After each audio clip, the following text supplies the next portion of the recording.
Outline. Be mindful that we are recording and are on the webcast. Thank you all for coming today, and to those of you who've been to this committee this term, hello, Councillor Storer and Councillor B, nice to see you both. Today we've also welcomed Councillor Ian Ward of the Council and Councillor Jane Francis, cabinet member, is also present with us, and we have Craig Cooper. Thank you. We've had no apologies today. Everyone is present as expected. And the first thing that we would just like to note is the appointment of the chair and deputy chair. So the chair was myself, as appointed at full council, and then to appoint a deputy chair to serve on this committee. Had an expression of interest at the informal meeting last month, and that was Councillor Steve Atwell. Are you still happy to proceed with that? And if everyone is happy with that, do we need to vote on that? Agreed. No. Is there any objections to that? We're all happy with that decision? Clear. So Gerville Atwell is appointed as the deputy chair of the scrutiny committee. Are there any declarations of interest that anyone would like to raise? No. Brilliant. Please be mindful in future meetings as well, just as a courtesy, that do make sure that you do read the agendas, just so that you are aware of any possible declarations of interest you may have to make in the future. The action notes from the formal meeting that was held on the 16th of March are in your agenda packs that were sent out. Many of us weren't at that meeting, but does anyone have any comments on those action points that anyone would like to make? I don't. Are they agreed as and noted as formal action points? Brilliant. Thank you. And the terms of reference, which is to fulfil the functions of the Open Scrutiny Committee as they relate to any policies, services and activities relating to the Commonwealth Games, arts and culture, libraries and museums, sports events, and that is the remit of this Overview and Scrutiny Committee. Is everyone happy with noting that? So we welcomed Councillor Ian Ward and Craig Cooper, who is the Commonwealth Games Programme Director today. The Commonwealth Games Business Report was which is attached, was also debated at full council, but that is attached to your reference as well today. So we are having, I believe, a presentation from yourself, Craig, today, and we also, as I said, have Councillor Ward with us today. Does anyone have any questions so far or any comments before we move forward? Brilliant. So Craig, I'd like to hand over to you. Oh, no, Councillor Ward, if you would like to go first. Sorry, yes, that's fine. Yeah, take it away. Thank you. I'm just going to say some words of introduction, and Craig will give the presentation that we've prepared.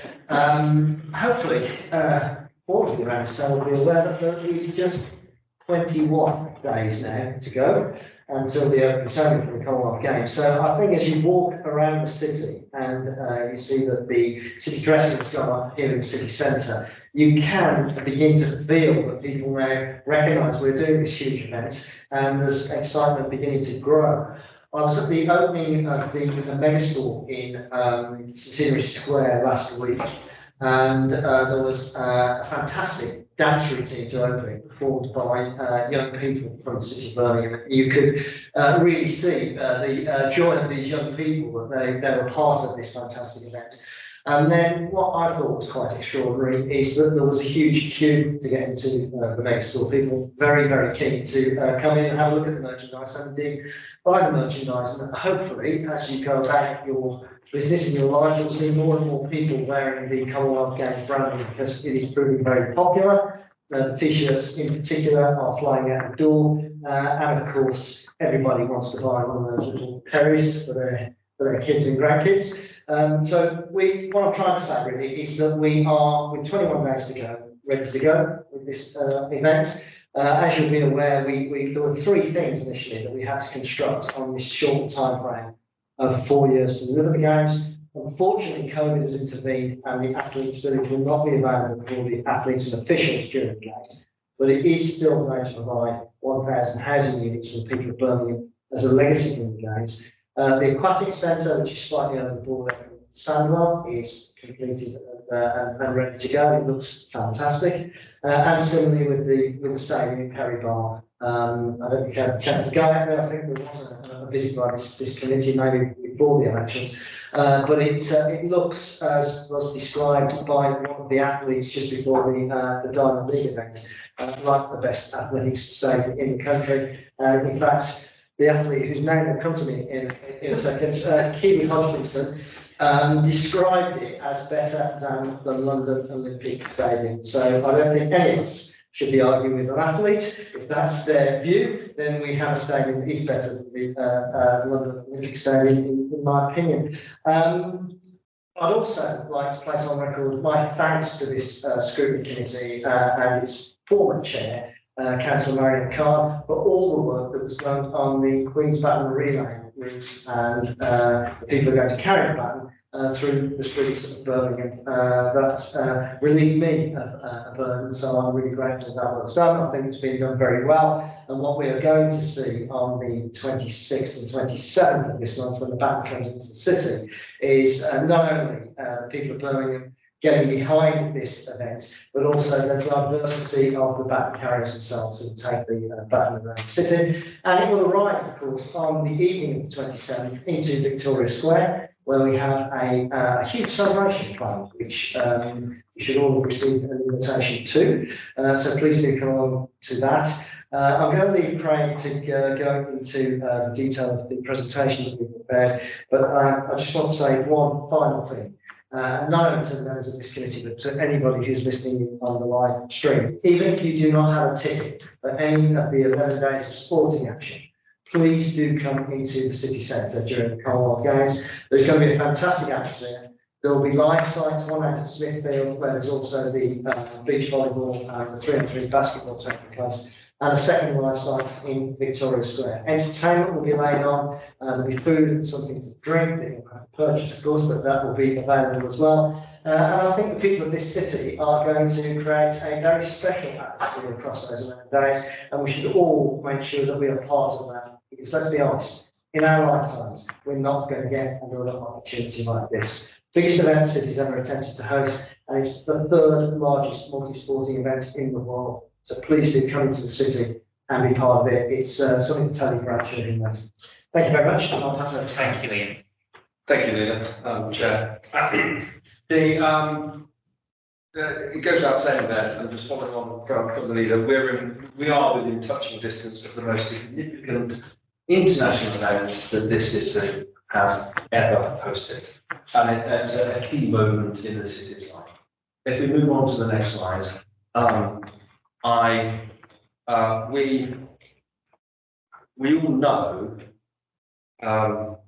the significant work that has been done to get us to this point, and as laid out on the slide in front of us, over the last 4.5 years since we were awarded the Games. We've lived and breathed it with members, with everyone working across the council who have made it all happen. And this has been a phenomenal endeavour. In half the time that a Games normally takes, which is 8 years, and with COVID in the middle of it, and we have already delivered the Alexander Stadium and the Samuel Aquatic Centre on time and to budget, even with that backdrop. And that is a fantastic achievement by colleagues across the city.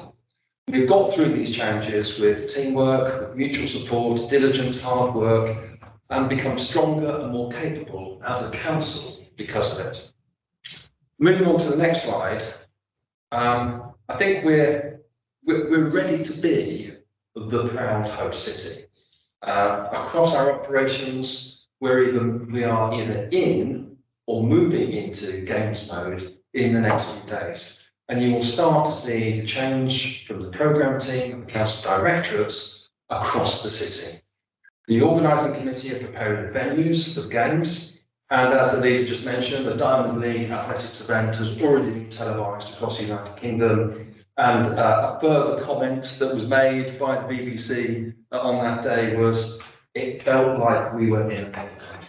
This is not as typical British athletic stadium. Actually, it is the premier athletic stadium in the United Kingdom. So we're starting to look like a host city of an international standing. The game's branding has started to appear, as the leader has just mentioned, and the prominent floral enhancements that Darren Sheck and his team are placing are now going out across the city, not just in the centre, but out across the city as well. The streets have been cleaned, and the operatives will remain in place to keep the level of cleanliness, and we will just keep on polishing as we go, and then maintaining the standard through the game's time. The public realm works have been completed, and there's been a fantastic set of public realm initiatives across the city, particularly in Victoria Square. They are now complete or closing, very close to being complete, and the rapid response teams that will maintain them in their current state will remain throughout. And what you can't see in the city is that the programme team itself, as I say, has moved on to a game's footing, and with a ruthless, focused operating model and governance processes in place to maintain that focus, not only in the city, but with our partners within the organising committee. I now want to talk in more detail about the many ways that the city is bringing the games to life. And moving on to the next slide. The leader has already touched on the Queen's Baton. It's designed in the city, made in the city and the region.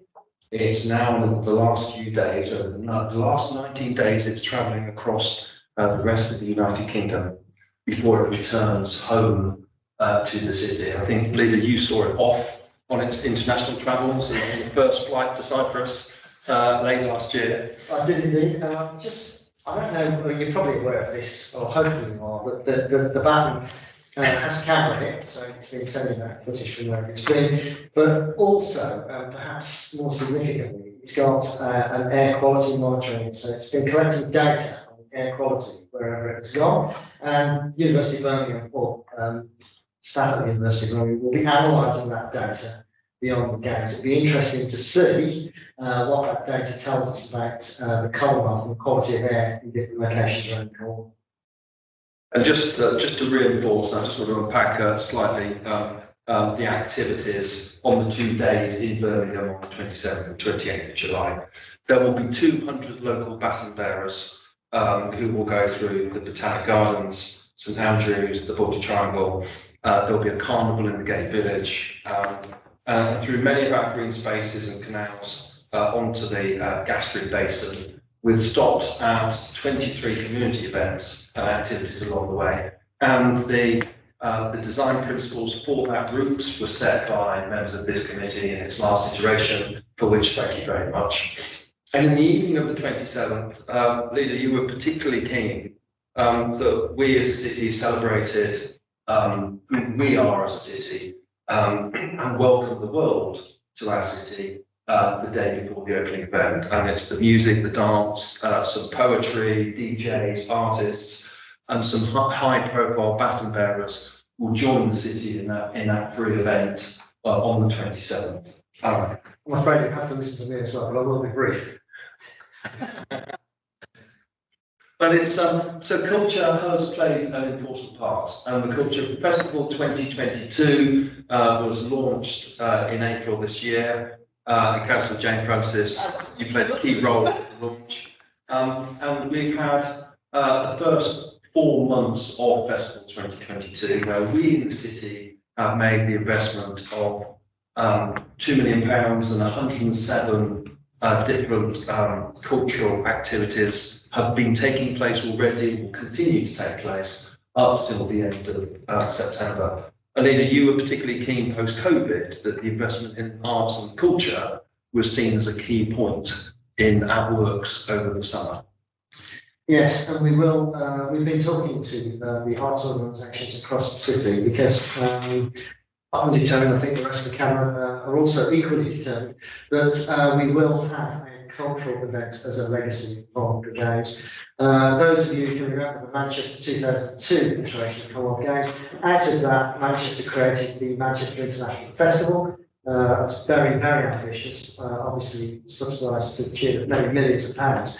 But I think we, the City of Birmingham, have to be equally ambitious for our arts and cultural organisations and for creating a landmark, iconic event in the summer months in Birmingham that will go on for many years into the future. And we're hoping to have something positive to say about that post-games. Sorry, slightly. Colleagues might be aware that last week we launched the Visitor Destination Plan, and these are two areas of work which are very closely linked. So for me, just the importance of capturing the data in terms of the investment is hugely important to us, so that we go and use it with the cultural knowledge that we've got planned for the next 12 months. Thank you. Moving on to the next slide, and just to amplify and reinforce the Cabinet's position in that we want the Games to help continue and increase the momentum behind what is a golden decade for our city. And we're working closely with the West Midlands Growth Company. They have a business and tourism programme which has £24 million of investment. They are delivering this programme to maximise the economic advantage the Games presents to not only the city but also the region, and highlights us, the city, as a world-class destination for trade, investment and tourism. We're an active partner engaging across the programme is at the centre of all the activities and all the communications, including the high-profile business sector summits leader, which I think you're introducing the Commonwealth Business Conference. You're doing the introductory lead speech on that event, and then throughout the Games there's UK House, and that's running throughout the Games, led by DIT.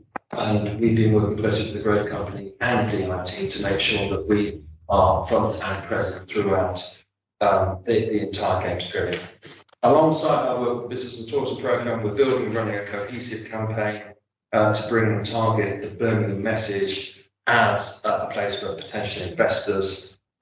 And there are series, Leah, I think you're hosting a series of breakfast briefings throughout the Games as part of the UK House activities. Yes, so hopefully I'll survive that because I'm perfectly happy with both ends. You can have a rest. Sorry. Although there's a comprehensive programme of one-to-ones as well, through the events and the marketing that the city, we're very keen to make sure that we use this opportunity to share our values and our vision for the city, as I say, for the decade ahead. One of the key cornerstones of that will be that we aim to use this opportunity to further amplify and promote the major sports event strategy with sporting bodies who are attending the Games and those that are coming to visit the Games, so that we can seek to secure more potential major events in the future. And we already have the aspiration of hosting the Euro 2026 European Athletics Championships. I don't know if you want to add anything to that, Leah. We're also obviously in discussions with the UK government and the FA if there is a bid for the hosting of the European Men's Football Championships. It would be unthinkable that the largest city outside London is not a venue for that. So we reached an agreement with Aston Villa, and as I say, we are in active discussions around this. And a bid needs to go in from it's UK and Ireland in November of this year. So we will have to have some further discussions as members about what that would mean for the city and what it would cost before we could go ahead with that. But I think we have to set ourselves the ambition remaining on that international stage and affording this city the international platform that some of these large events can give the city. Oh, and just to reassure the Chair, we're also actively in discussions about the European Song Contest. Well, it looks like we might have a busy work programme for a few years if all goes to plan. Let's hope so. Moving on to the next slide, if we may. So the world is about to feel the welcome of Birmingham and our people. And, you know, we are ready to welcome the world. 1.5 million people will attend sporting events in the city and some outside the city across the region during the games time. There is a TV audience of 1.5 billion from around the world. The council has put in place a comprehensive programme to host and engage the senior global dignitaries who are attending the games, heads of state, ministers, business leaders, and international influencers. We want to build long-lasting international relationships that span right across our strategic ambitions, and that's really important. We're making a particular effort to connect with Commonwealth visitors, with the diaspora communities, and with our wonderfully diverse city. We are also working with the organising committee, the Department for Digital, Culture, Media and Sport, and DIT to ensure the council is represented at the highest level with all engagements during games time. For dignitaries, athletes, spectators, and other visitors in the city, they will be able to enjoy the celebration of arts and culture that the festival has already started with, and the community activities that councillors have invested in over the games period. There are 320 activities celebrating communities that you as councillors and your predecessors have sought to put in place. So we really want to make sure that we actively encourage and get the very best out of that as well. Moving on to the next slide. So, some of the practicalities. We are helping our businesses and residents to get set for the games. In 3 months, we've had 44 engagement sessions with areas that are immediately around the 8 venues in the city. 1,000 of local residents have attended those sessions, and it's really important from our perspective that we understand the impacts on the community, and the briefings are in place to make sure that we properly inform the community about what's happening in those areas. Letters have gone out and there have been drops of cards like this, the Get Set cards with QR codes. And these highlight the specific activities that are taking place in any particular area during games time, as well as clear and comprehensive information online and on social media. And we've gone door to door and met with businesses around the venues and around the race locations. And we don't expect that we've even touched the surface, but we have a team of people who every day go back out, knocking on more doors, speaking to more people, revisiting businesses that we've already been to, and just making sure that they are properly informed. And we recognise, councillors, that local businesses and residents will come to you. We are going to share with you next week the key details for where you need to pass queries on to, because we want to make sure that people around sporting locations are properly supported. Now, it's a bit like living next to a school during the afternoon. There will be disruption and people will be put out. But the key benefits back to the community and back to us as a city do outweigh that. And we just need to be honest and straightforward and support people wherever we can. We're doing this alongside our games partners, that's Transport for West Midlands, the organising committee, and also West Midlands Police. And there will be, over the next few weeks, because it's only 3 weeks, there will be an increase in advertising and communications on radio and on television that will further heighten and that's a profile of where the disruption is, but it is mild by comparison. Moving on to the next slide. Through all the activity and the excitement, we look to take forward one simple message. The Birmingham 22 Games is being made first and foremost by and for Birmingham. The cultural and education experiences through to employment and training opportunities, the council has invested a significant amount to make sure that we in the city get the key benefits. The Celebrating Communities grants are encouraging communities across the city. We've just given the last £1 million out for the last 247 projects that make it up to 320, as I mentioned, and there are activities in every single one of the 69 wards. Almost 900 jobs and 100 apprentices were created at the Capital Works, Alexander Stadium, and in the Pony Regeneration Scheme, and a further 1,600 people have received skills training. Thousands more have secured roles in delivery during the games, and the council has funded programs to help people to access these jobs that they may not otherwise have done so. And that's been key to us with all the job fairs that we've run. Every school has had the opportunity to take part in the games activity, and the 100 community groups, over 100 community groups have submitted projects as part of the Birmingham 2022 Festival. And on to the next slide.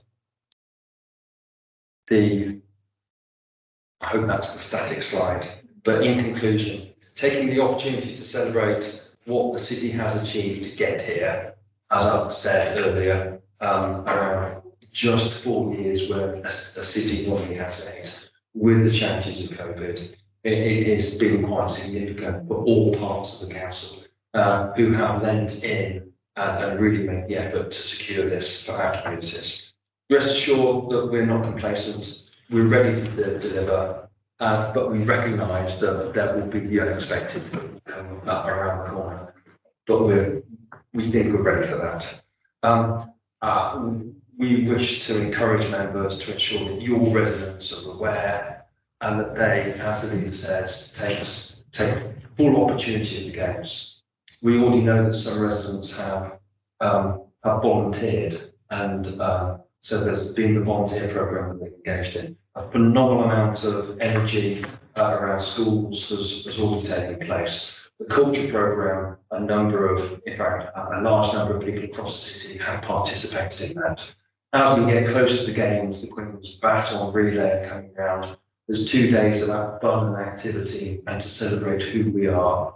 And then as the game starts, there's the festivals, as Jane Francis just mentioned, but there's also the road races at the marathon through the city centre and down across the city to the south, and then there's the triathlon around Sutton Coldfield.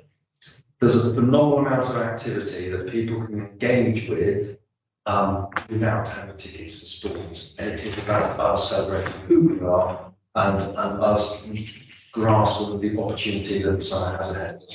But Leader, I've got nothing else to add. Thank you. Thank you to Councillor Ward and Craig Cooper for that presentation briefly. And also I'd just like to reiterate Councillor Ward's comments and hopefully it's going to be noted. His thanks to the committee previously and also to Councillor Marion Farm and congratulations to her cabinet appointment. One of the things that I think will be really interesting is that we all know the impact of poor air quality can have on people's lives, and hopefully we as a committee can in the long term be involved in some of the work around how the Commonwealth Games has impacted other things in our lives and not just sports and culture. Does anyone have any comments or questions for Craig Cooper or Councillor Ward? Councillor Story. Firstly, thank you for fantastic presentation. Why only questions about the volunteer system of I was at Birmingham with the amount of volunteers, what we need to run the games. And I know as in the 2012 Olympics, we needed to bring in the army and that child. Will we be needing to do that? Shall I kick off? First of all, I think the numbers on the common volunteers are really impressive. There was over 40,000 people applying to be a volunteer, which I think tells you that people want to engage in this event. Some 26,000 of those were actually interviewed, so that was an enormous task that was carried out in the Library of Birmingham, and 13,000 volunteers have been recruited. You'll begin to see some of those actually as we get to the start of the games, deployed in the city centre here, helping people with wayfinding. And what we really want to do is create the type of atmosphere that the volunteers created for the London Olympics. So having a bit of a sense of humour, engaging with people, trying to make people smile on people's faces. And I think the very fact that Birmingham is known as a welcoming city, we have, I think it's to do with the fact that we're a city of immigration. People come here for many, many generations seeking work and a better future for their family. The fact that we are that city of immigration means the people of Birmingham are very welcome. And I'm sure we will welcome both the visiting teams from the 71 nations and territories and the visitors from around the Commonwealth and much to the Commonwealth actually.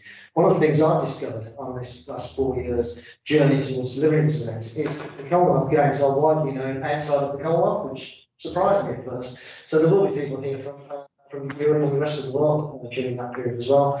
And we will give a very warm welcome to everyone. And as I said a little earlier, I do think the atmosphere is going to be special here in the city centre, and hopefully people will enjoy that.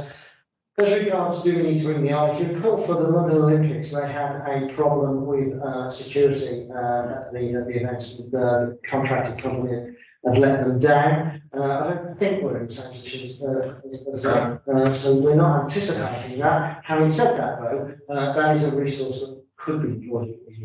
It has been put on. It has been made available to the games. So if on any particular day the organising committee did have a challenge in one of the sporting venues, then they can call on additional resource to go about the sport. But it's not expected to be deployed. You have a follow-up, sorry. Simple sort of question. Obviously, we're going to need a lot more place for the games and that. We are drafting the army from other areas to make sure that everyday running of the police is not affected in Birmingham. Yeah, resources have been made available for Westminster Police to call on. Obviously, the security arrangements have the overwhelming priority of making sure everyone is safe and that they can attend those events and other activities that we're going on, the cultural programme that continues to run safely and get back home safely. So that's been a key consideration through all of the planning for the games, and a considerable sum of money was set aside to ensure that the policing and security operation would work.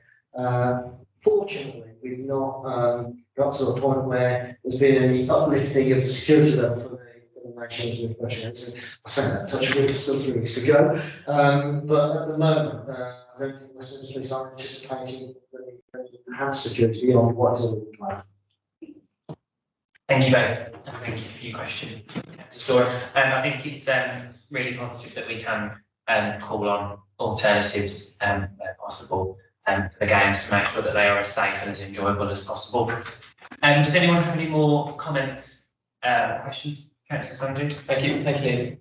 Great work, presentation. Just a question about the legacy. And of course, that's a big thing, and it's going to be massive after the Commonwealth Games. In regards to the council, in regards to Nicola Turner's been appointed as the director for the legacy and for the charities.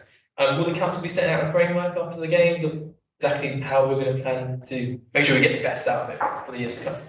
Well, we've already launched our legacy strategy for the games, so we've set out what we're looking to achieve in terms of legacy. There are two aspects of that. It's the physical legacy, which we can all see, the fact that the stadium, the athletic stadium, as I said earlier, is now the best athletic stadium in the country. I recall before we set out to bid for the games, when I attended events there, I was struggling thinking, what are we going to do with this? Because we haven't got the money to invest in it, and it's likely to fall into decline the games, of course, have created just a fantastic venue for athletics and other sports, and we are determined we will sweat the asset and make sure it's used for as many of the 365 days a year as we can. But you've seen all of the investments going on the A34 and the A35, 45, sorry, with the sprint bus routes that have been put in place there. That's the investment that's been brought forward that wouldn't have happened for a few years now, having not hosted the games. And of course, there's a new Perry Bar railway station. Anybody who knew the previous station, you could have walked past that without knowing it was there. Just a small entrance, just off a very narrow footpath. We've now got a railway station at that location. It looks the part, along with, of course, the 1,000 housing units that have been built out at Perry Bar, which is now one of the best connected residential dwellings by public transport anywhere in the city. So it'll be interesting to see as we move to the sale of those units, just how quick the uptake is, and there's very limited car parking space there. So whether it does work in terms of people occupying those residential units and then using public transport in the city, and indeed cycling, it's not that far to cycle, there's a cycle line down the A34. So we've got the physical investment, and in the case of Perry Bar now, that's up at some £900 million that's been invested that never would have happened had we not hosted the games. And then there's a softer side of that, so very much this, be bold, be Birmingham, trying to encourage people to be, have more civic pride in our city and to talk more positively about Birmingham. Dare I say this, it does go to controversy when I name other locations, but it would be nice if the people of Birmingham spoke about our city. There's similar ways that people in Manchester talk about Manchester, yes. They tend to, we tend to be a bit reticent, let me put it that way, about talking about Birmingham. And I saw that recently there was a survey carried out where people in large cities, Birmingham was one, Manchester was one, and Liverpool, were asked the question, what do you think about your city? What do you think about the second, being the second city? And of course, in Birmingham, most people said they're proud of the second city. In Manchester, they said something similar. But in Liverpool, they said, well, London's the second city, isn't it? And it would be nice if we could get to the point where people were as proud as Birmingham as that. But also on the softer side, as I've also spoken about, we want to create a cultural legacy, a huge event that will be a generator of visitors and economic benefit for the city in the future, and to ensure that people remain engaged while we're on the games, particularly in physical activity. We're expecting to see an uptick in that, an uptick in interest in young people joining sports clubs.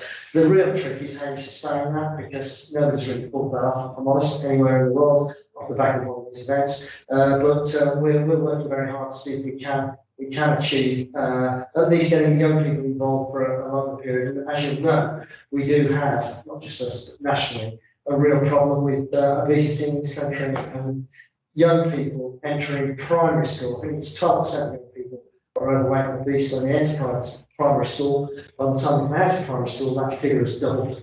So whatever we are doing positively with children's education, we are letting them down with their health. We really need to try and create a legacy out of the to address that. So yes, if you look at the strategy, you'll see all these things like that, along with our ambitions around major events going forward to keep us on that international platform. And I suspect this committee will be holding myself and others to account on delivering that legacy. Thank you, Councillor Ward. I was in Manchester yesterday and I went past the aquatic centre, the gymnasium that was used for the Commonwealth Games in 2002.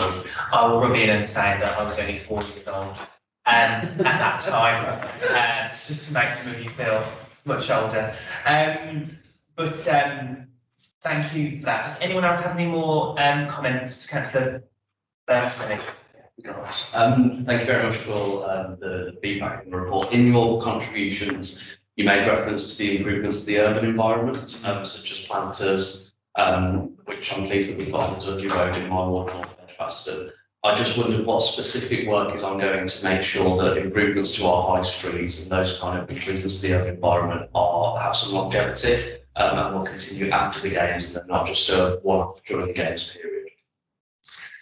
Well, I think the starting point for me on that is I suspect As we go through these next 3 weeks, people will be saying to me, well, you've cleaned up the city centre, and you've been not doing a great deal anywhere else. That is not the case. We've invested quite heavily in ensuring that we can pick up fly tipping and litter that is across the city. And I keep making this point. This all started, this uplift in fly tipping with the pandemic. I don't quite know why, but it did. And nationally, what was seen across the whole of the country was an increase in fly tipping in that period. And we've been grappling with that ever since, which is why we deployed these additional resources. Those resources will continue beyond the games, beyond this financial year. So you should see these improvements sustained in all of the locations around the city.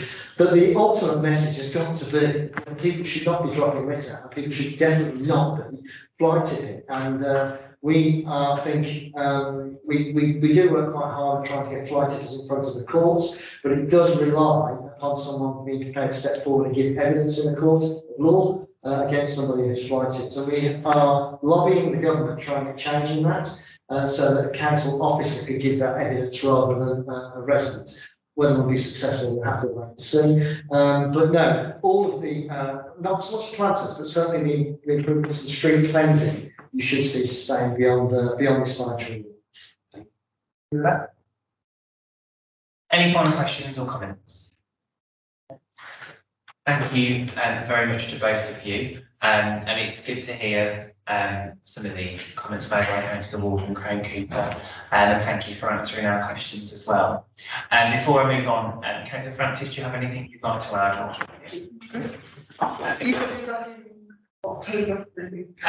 Yes. So I'm going to mention that in a second. One of the so the next item on our agenda is the work programme, which we did have a discussion about at the informal meeting that took place last month. And I just want to first of all comment on some of the changes that will be taking place to that work programme, which is that Councillor Francis, thank you both, unfortunately won't be able to attend the September meeting, so that's right, Councillor. Yes. So that work programme will change slightly, but we will be inviting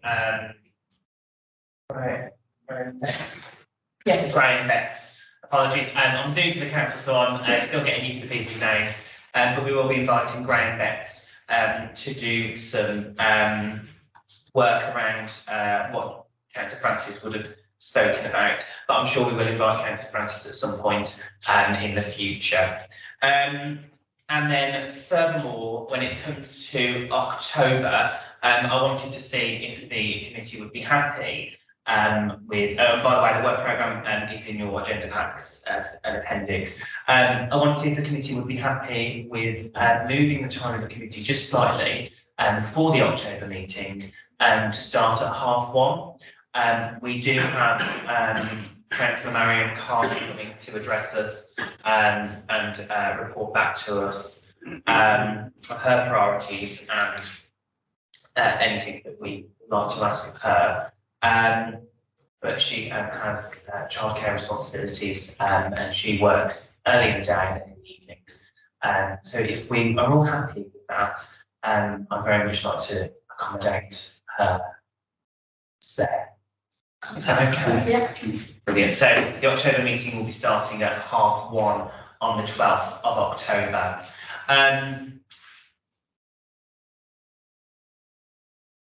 On the September meeting, I believe as well, we will.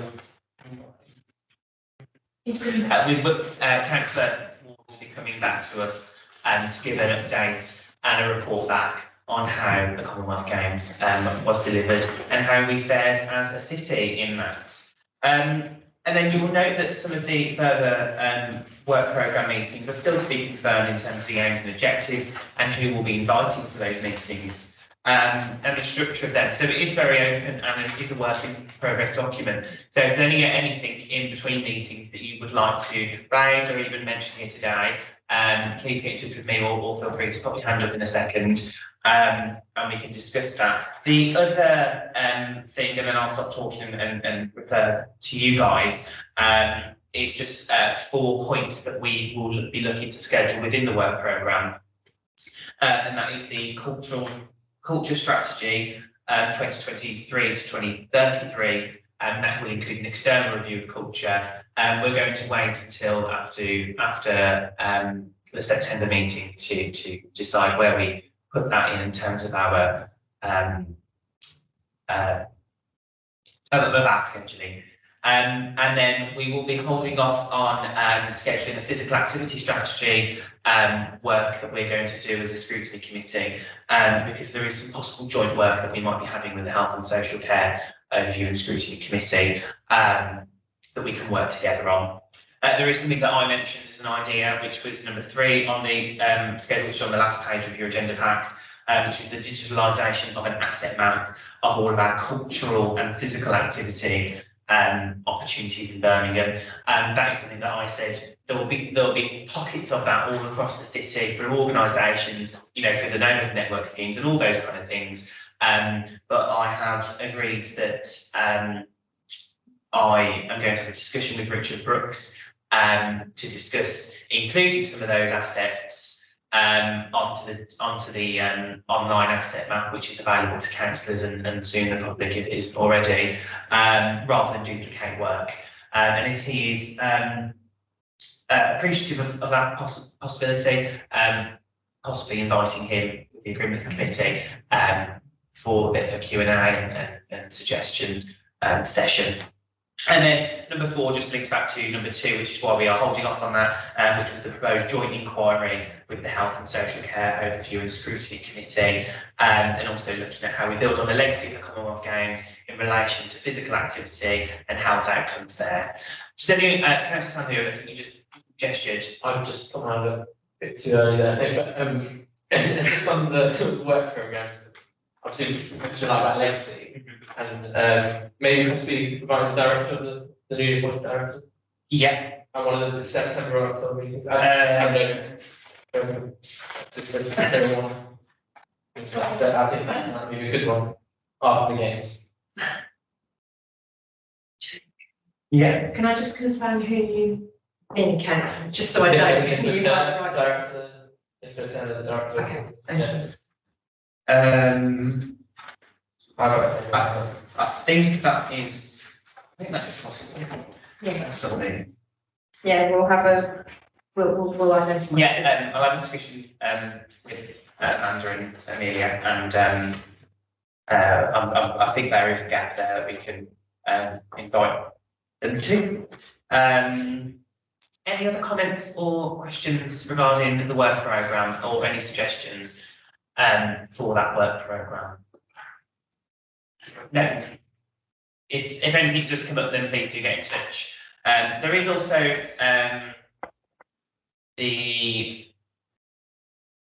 what we talked about at the informal meeting regarding looking at Commonwealth Games legacy in terms of the benefits to different communities across Birmingham.